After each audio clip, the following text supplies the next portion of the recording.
এই রিক্সা যাবে? না আপামনি, ওই আমি আমার বউয়ের জন্য অপেক্ষা করতেছি, তো আমি এখন যেতে পারবো না। ও তুমি চলে আসছো, এতক্ষণ দেরি করলে কেন? চলো। আপু এটা আপনার হাজবেন্ড? হ্যাঁ, কেন? না কিছু না।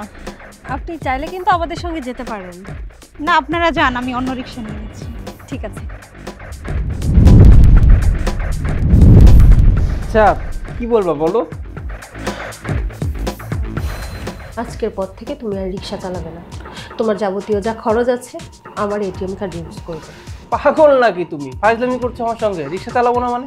আচ্ছা ঠিক আছে, মানলাম আমি রিক্সা চালাবো না, কিন্তু আমার একটা শর্ত আছে। তুমি যদি শর্তটা রাখো তাহলে আমি আর রিক্সা চালাবো না।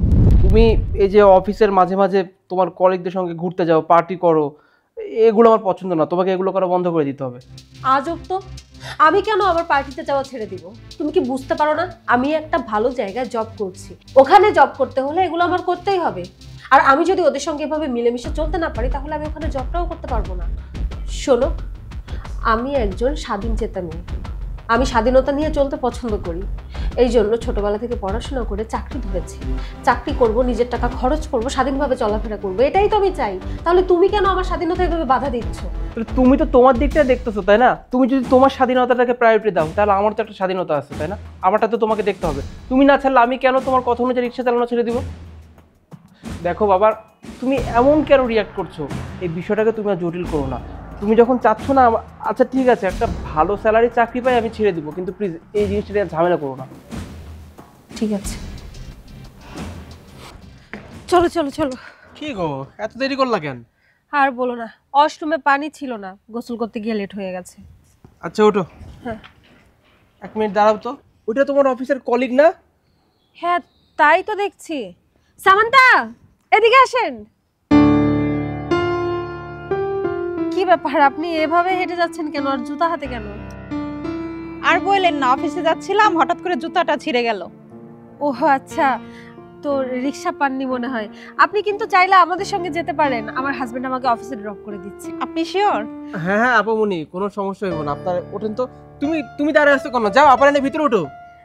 আসেন না, আসেন, সমস্যা নেই।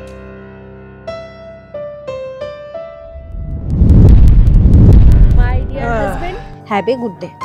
Welcome my dear, and remember, don't forget to take your lunch on time, okay? Now go. Okay. ভাইয়া আপনি এত ভালো ইংলিশ জানেন, তারপরেও রিক্সা চালান? আপনি কি পড়ালেখা জানেন? আসলে রিক্সা চালাই কেন এটা অনেকেই জিজ্ঞেস করে, তারপর আপনি যখন জিজ্ঞেস করছেন বলি। আমরা আসলে প্রেম করে বিয়ে করেছিলাম। প্রেম করে বিয়ে করার পর বেকার অবস্থায় বাসায় বসেছিলাম, আর যেহেতু গ্র্যাজুয়েশন কমপ্লিট করেছি, চাকরি খুঁজছিলাম কিন্তু কোথাও চাকরি পাচ্ছিলাম না। তাই ফাইনালি সিদ্ধান্ত নিয়েছি একটা অটো চালাবো। আর আমি একটা চাকরি জোগাড় করেছিলাম, যদিও বেতন ছিল মাত্র 12,000 টাকা। এখন 12,000 টাকা তো সংসার চলে না, এই কারণে আমি অটো নিয়ে রাস্তায় বের হই। পকেটে যদি টাকা না থাকে তাহলে কিভাবে চলবে বলুন? আমি এই অটো চালিয়ে আমার ওয়াইফের গ্র্যাজুয়েশন শেষ করাই, আর আল্লাহর রহমতে আমার ওয়াইফ এখন ভালো একটা পজিশনে চাকরি করছে। শুধুমাত্র ওকে প্রতিষ্ঠিত করার জন্য আর আমাদের সংসারের বোঝাটা নিজের কাঁধে নেওয়ার জন্যই মূলত গ্র্যাজুয়েশন শেষ করার পরও আমি রাস্তায় অটো চালাচ্ছি। তবে আমার মোটেও লজ্জা লাগে না, জানেন তো? অনেকে জিজ্ঞেস করে যে আপনার কি লজ্জা লাগে না? আমি বলি যে না, সংসারের দায়িত্ব যখন কাঁধে এসে পড়ে তখন লজ্জা বলতে কোনো কিছু থাকতে নেই পুরুষ মানুষের। আমি আমার ওয়াইফের সুখের জন্য সব কিছুই করতে পারি। সত্যি ভাইয়া, মনি আপু অনেক লাকি আপনার মতো একজন হাজবেন্ড পেয়ে। ঠিক আছে ভাইয়া, ভালো থাকবেন। ঠিক আছে ভাইয়া, থাকেন, ভালো থাকবেন।